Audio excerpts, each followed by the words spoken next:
Hello दोस्तों, कैसे हैं आप लोग। हमारी आज की कहानी का नाम है सादगी।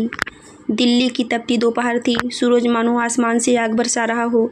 सड़क पर निकलते ही चेहरे झुलसने लगते थे। ऐसे में घर के अंदर भी पंखे और कूलर हवा फेंकते फेंकते हार मान चुके थे। नताशा अपने कमरे में आईने के सामने खड़ी थी। उसने हल्के नीले रंग की सूती साड़ी पहनी हुई थी और ऊपर से पूरे बाजू का ब्लाउज। माथे पर हल्का सा पसीना चमक रहा था, लेकिन चेहरे पर सुकून था। उसके लिए यह साधारण सी साड़ी भी बहुत मायने रखती थी, क्योंकि इसे उसकी माँ ने अपनी शादी के समय संभाल कर रखा था। नताशा ने सोचा था, आज सालगिरह है, माँ की निशानी पहनूंगी तो उनकी दुआएं भी मेरे साथ रहेंगी। लेकिन जैसे ही वह लिविंग रूम में पहुंची, सामने राहुल खड़ा था। उसकी आंखें गुस्से से लाल थीं। इतनी गर्मी में भी पूरी बाजू का ब्लाउज पहना हुआ है, और ये साड़ी भी कैसी लपेटी है। कल ही तुम्हें डिजाइनर साड़ी और कट स्लीव ब्लाउज ला कर दिया था, वो क्यों नहीं पहना। राहुल की आवाज़ में गुस्से के साथ ताना भी था। नताशा चौंक गई। उसे उम्मीद थी कि आज सालगिरह पर राहुल मुस्कुराते हुए कहेगा, वाह कितनी सुंदर लग रही हो, लेकिन हकीकत बिल्कुल उल्टी थी। वह धीरे से बोली, राहुल ये साड़ी माँ की दी हुई है, मुझे लगा आज इसे पहनना सही रहेगा। और देखो नताशा, तुम्हें समझना चाहिए, आज हम रेस्टोरेंट जा रहे हैं, दोस्त भी मिलेंगे। वहाँ ये सब पुराना अंदाज किसे पसंद आएगा। सब तुम्हें देखकर यही कहेंगे कि राहुल की पत्नी कितनी आउटडेटेड है। राहुल ने उसे बीच में ही रोक दिया। नताशा चुप हो गई। उसकी आंखें हल्की सी नम हो गईं। उसने कभी नहीं सोचा था कि सालगिरह का पहला वाक्य राहुल की तरफ से मजाकिया ताना होगा। राहुल एक कारपोरेट कंपनी में काम करता था। हमेशा ब्रांडेड कपड़े, स्टाइलिश घड़ी और परफ्यूम, ये सब उसकी पहचान थे, जबकि नताशा को सादगी भाता था। वह मानती थी कि कपड़े इंसान की पहचान नहीं, बल्कि उसका स्वभाव और सोच असली पहचान है। दोनों की शादी को 5 साल हो चुके थे। शुरुआत में सब कुछ अच्छा था, लेकिन धीरे धीरे राहुल का फैशन के पीछे भागना और दूसरों के हिसाब से जीना नताशा को चुभने लगा। आज सालगिरह पर भी वही हुआ। नताशा की आंखों में खुशी की जगह दर्द उतर आया। राहुल ने हाथ में पकड़ा मोबाइल टेबल पर पटका और बोला, मुझे समझ नहीं आता तुम क्यों नहीं बदलती। दुनिया आगे बढ़ रही है और तुम अटकी हो वहीं। नताशा ने संयम से कहा, राहुल बदलना गलत नहीं, लेकिन अपनी पहचान छोड़ देना सही भी तो नहीं। ये साड़ी मेरे लिए यादों की खुशबू है। तुमने एक नज़र सराहना की बजाय मजाक बनाया, क्या यही प्यार है। राहुल हंस पड़ा। अरे प्लीज इतना बड़ा मुद्दा मत बनाओ, बस बोल दिया तो बोल दिया। अब तैयार हो जाओ, देर हो रही है। नताशा चुपचाप तैयार होती रही। अंदर कहीं एक दर्द पनप चुका था। शाम को दोनों रेड आर्किड नामक रेस्टोरेंट पहुंचे। वहां उनके कुछ दोस्त पहले से मौजूद थे। सबने नताशा को देखा और मुस्कुराकर कहा, वह नताशा कितनी ग्रेसफुल लग रही हो इस साड़ी में। आजकल तो कम ही लड़कियां ऐसी सादगी अपनाती हैं। नताशा के चेहरे पर हल्की सी मुस्कान आई, लेकिन राहुल के चेहरे पर अजीब सी खींच थी। उसे लग रहा था कि लोग बस औपचारिकता निभा रही हैं। दोस्तों के बीच बातचीत शुरू हुई। राहुल बार बार कोशिश करता कि नताशा को इंगित करके कहें, अगली बार तो तुम भी फैशनेबल बनो, लेकिन हर बार नताशा मुस्कुराहट टाल देती। खाने के बाद अचानक रेस्टोरेंट में अनाउंसमेंट हुई, आज यहाँ मौजूद कपल्स में से सबसे ग्रेसफुल और क्लासी ड्रेसअप वाली लेडी को स्पेशल प्राइज दिया जाएगा। सबकी नज़रें घूमकर नताशा पर ठहर गईं। मैनेजर ने उसे स्टेज पर बुलाया और फूलों का गुलदस्ता देकर कहा, मैडम आपकी सादगी और शालीनता इस भीड़ में सबसे अलग दिख रही है। आपको देखकर लगता है कि फैशन ट्रेंड से ज़्यादा पर्सनैलिटी मायने रखती है। पूरा हाल तालियों से गूंज उठा। नताशा ने धीरे से राहुल की तरफ देखा। उसकी आंखों में एक चमक थी, मानो कह रही हो, देखा मेरी सादगी भी मेरी ताकत है। राहुल के चेहरे पर शर्म और हैरानी दोनों थी।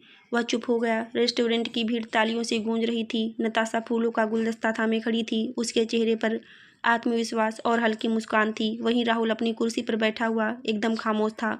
जो पति कुछ देर पहले पत्नी के पहनावे का मजाक उड़ा रहा था, वहीं अब सबके सामने उसकी तारीफें सुन रहा था। यह स्थिति उसके लिए असहज थी। राहुल ने सोचा, लोग बस दिखावे के लिए ताली बजा रही हैं। आजकल कौन सादगी को महत्व देता है। लेकिन फिर उसने देखा, रेस्टोरेंट में मौजूद कई महिलाएं नताशा की तरफ देख रही थीं और आपस में फुसफुसाकर कह रही थीं, कितनी खूबसूरत है। इनके आत्मविश्वास में आजकल तो ऐसी शालीनता कहीं देखने को नहीं मिलती। ये बातें राहुल के कानों तक भी पहुंची।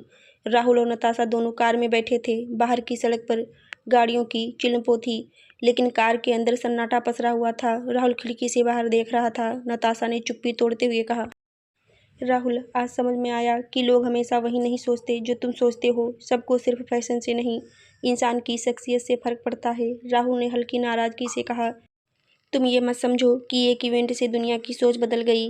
वहाँ सब औपचारिकता निभा रहे थे। नताशा ने मुस्कुराते हुए जवाब दिया, अगर औपचारिकता होती तो आंखों की चमक झूठी होती, लेकिन उनकी आंखों में सच्ची सराहना थी। खैर, मैं किसी को साबित करने के लिए साड़ी नहीं पहनती, मैं बस खुद को खोना नहीं चाहती।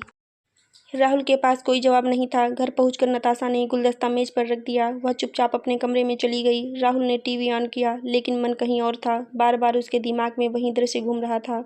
स्टेज पर खड़ी नताशा, सबकी तालियां और उसकी मुस्कुराती आंखें। राहुल को पहली बार लगा कि शायद वह नताशा की सादगी को कभी समझ ही नहीं पाया।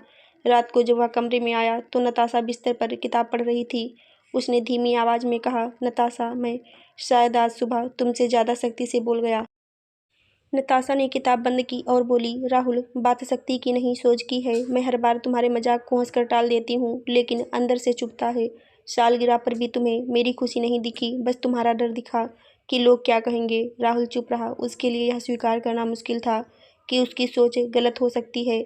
अगली सुबह राहुल ऑफिस जाने की तैयारी कर रहा था, तभी उसका दोस्त अमित का फोन आया। अरे यार राहुल, कल तेरी वाइफ को देखकर तो हम सब दंग रह गए।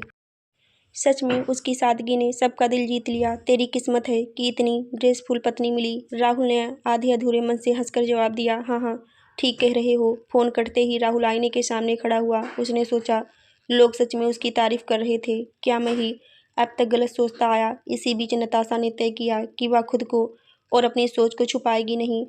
उसने पास के एक कम्युनिटी सेंटर में साड़ी और भारतीय परंपरागत पहनावे पर वर्कशॉप आयोजित करने का निर्णय लिया। वह चाहती थी कि लोग समझे, फैशन का मतलब सिर्फ ट्रेंड फॉलो करना नहीं, बल्कि अपनी जड़ों और पहचान को अपनाना भी है। जब नताशा ने राहुल को यह बात बताई तो वह हैरान रह गया। वर्कशॉप और लोग आएंगे इसमें? नताशा ने आत्मविश्वास से कहा, हाँ, क्यों नहीं। लोग नई चीज़ें सीखना चाहते हैं, उन्हें बस कोई दिशा देने वाला चाहिए। राहुल हंसा, ये सब टाइम पास है, किसी को दिलचस्पी नहीं होगी। नताशा ने शांति से कहा। देखते हैं। वर्कशॉप वाले दिन कम्युनिटी हॉल लोगों से भरा हुआ था। कॉलेज की लड़कियों से लेकर गृहिणियों और कुछ बुजुर्ग महिलाएं भी वहां आई थीं। सब नताशा को सुनना चाहते थे। नताशा ने मंच पर खड़े होकर कहा, कपड़े सिर्फ शरीर ढकने का साधन नहीं है, ये हमारी संस्कृति और पहचान का हिस्सा है। डिजाइनर कपड़े पहनना बुरा नहीं है, लेकिन खुद को मिटाकर ट्रेंड का गुलाम बन जाना सही नहीं। जब आप वही पहनते हैं जिसमें आप सहज हैं, तभी आप सबसे सुंदर लगते हैं। तालियों की गड़गड़ाहट गूंज उठी। वहीं पीछे बैठा राहुल यह सब देख रहा था। वह इस बार खुद नताशा के चेहरे की चमक को अनदेखा नहीं कर पाया। वर्कशॉप के बाद कई महिलाएं नताशा से मिलने आई। किसी ने कहा, मैडम, आपने हमें नया आत्मविश्वास दिया। किसी ने कहा, हम तो सोचते थे कि सिर्फ मॉडर्न कपड़े पहनने से ही लोग हमें मानेंगे, लेकिन आज समझ आया कि असली बात आत्मविश्वास की है। राहुल सब सुन रहा था। उसे लगा जैसे उसकी जमीन खिसक रही हो। अब तक वह सोचता आया था कि फैशन ही सब कुछ है, लेकिन यहाँ तो लोग नताशा के सादगी भरे शब्दों से मंत्रमुग्ध थे। राहुल ने मन ही मन सोचा, क्या मैं ही गलत था? क्या मेरी पत्नी सच में मुझसे कहीं ज़्यादा परिपक्व और समझदार है? शाम को जब वे दोनों घर लौटे तो नताशा थकी हुई थी, लेकिन उसके चेहरे पर सुकून था। राहुल उसके पास आया और बोला, नताशा, मुझे आज एहसास हुआ कि मैं तुम्हें कभी समझ ही नहीं पाया। मैं हमेशा चाहता था कि लोग तुम्हें देखकर मुझे सराहें, लेकिन तुम चाहती हो कि लोग तुम्हें देखकर खुद को सराहें।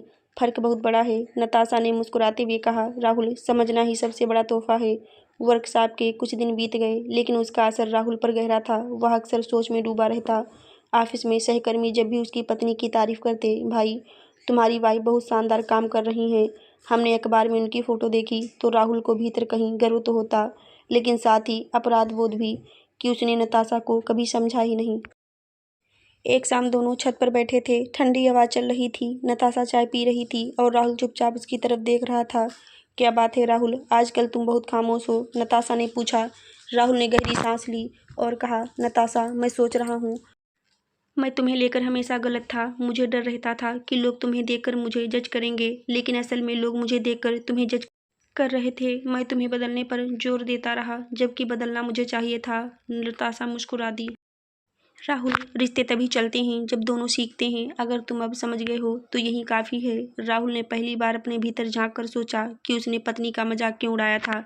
असल में उसकी परवरिश और कारपोरेट कल्चर ने उसे सिखाया था, ब्रांडेड ही बेस्ट है, बाकी सब आउटडेटेड। लेकिन अब वह देख रहा था कि लोग असलियत की तरफ लौट रहे हैं। उसने तय किया कि इस बार सालगिरह का असली तोहफा वह देगा। नताशा की सोच को अपनाकर राहुल ने चुपचाप एक प्रोग्राम आयोजित किया। उसने नताशा से कहा, शनिवार को फ्री रहना। मुझे कहीं ले जाना है, नताशा ने हैरानी से पूछा। कहाँ? सरप्राइज है, राहुल ने मुस्कुराकर जवाब दिया। शनिवार की शाम वह नताशा को लेकर एक कम्युनिटी हॉल पहुंचा। अंदर पहुंचते ही नताशा की आंखें चौंधिया गईं। वहां दर्जनों महिलाएं, बच्चे और कुछ बुजुर्ग मौजूद थे। मंच पर बड़ा बैनर लगा था, सादगी की खूबसूरती, एक संवाद। राहुल ने आगे बढ़कर कहा, आज का यह आयोजन नताशा के नाम है। उसने मुझे सिखाया कि सुंदरता कपड़ों में नहीं, इंसान की सोच और आत्मविश्वास में होती है। पूरा हॉल तालियों से गूंज उठा। नताशा की आंखें भर आईं। उस दिन राहुल ने खुद सूती कुर्ता पायजामा पहना हुआ था। पहली बार उसने ब्रांडेड कपड़ों के बिना खुद को सहज महसूस किया। मंच पर खड़े होकर उसने कहा, दोस्तों, मैं मानता हूँ कि मैंने अपनी पत्नी का मजाक उड़ाया था। मुझे लगता है कि दुनिया सिर्फ डिजाइनर और ट्रेंड देखकर हमें आंकती है, लेकिन आज समझ आया कि सबसे बड़ा ट्रेंड है खुद होना। मैं नताशा से माफ़ी मांगता हूँ और वादा करता हूँ कि अब कभी उसकी पहचान पर सवाल नहीं उठाऊंगा। नताशा की आंखों से आंसू बह निकले, लेकिन यह आंसू खुशी के थे। इस आयोजन के बाद कई अखबारों और सोशल मीडिया प्लेटफॉर्म पर नताशा और राहुल की कहानी छपी। लोग कहने लगे, यह कपल असली उदाहरण है कि रिश्तों में सम्मान और समझ कितना जरूरी है। कई महिलाओं ने मैसेज भेजे, मैडम, आपकी बातों से हमें हिम्मत मिली। आपने हमें याद दिलाया कि सादगी ही असली शोभा है। नताशा को एहसास हुआ कि उसका छोटा सा कदम अब एक आंदोलन बन चुका है। उस रात जब दोनों घर लौटे तो राहुल ने नताशा का हाथ पकड़कर कहा, नताशा, आज पहली बार लगा कि हमारी शादी की सालगिरह सच में सेलिब्रेट हुई है। नताशा ने हल्की हंसी के साथ कहा, तो क्या अब कट स्लीव ब्लाउज लाकर मुझे मजबूर नहीं करोगे? राहुल ने भी हंसते हुए कहा, अब जो पहनोगी वही मेरे लिए सबसे खूबसूरत होगा। दोनों के बीच का तनाव पिघल चुका था। उनकी सालगिरह का मजाक अब जीवन की सबसे बड़ी सीख बन चुका था। आशा करती हूँ दोस्तों आपको हमारी कहानी ज़रूर अच्छी लगी होगी। कहानी अच्छी लगी हो तो मेरे चैनल को लाइक शेयर सब्सक्राइब ज़रूर करें। फिर मिलते हैं दोस्तों अगली नई कहानी में। तब तक के लिए धन्यवाद।